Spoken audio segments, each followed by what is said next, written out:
விழிச்சிறையில் பிடித்தாய், விலகுதல் போல் நடித்தாய், தினம் தினம் துவண்டே தளிரே.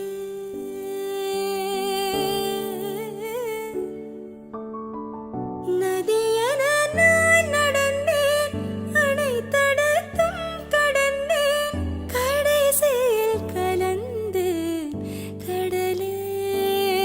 எல்லாம் தெரிந்திருந்தும் என்னை புரிந்திருந்தும் சும்மா இருக்கும்படி சொன்னேன். 100 முறை சொன்னாலும் கேட்பதில்லை கன்னி மனது. பூவெடுத்த நீரில் பொத்தி வைத்த பாரு, வந்துவிடும் மேலே வஞ்சிக் கொடியே.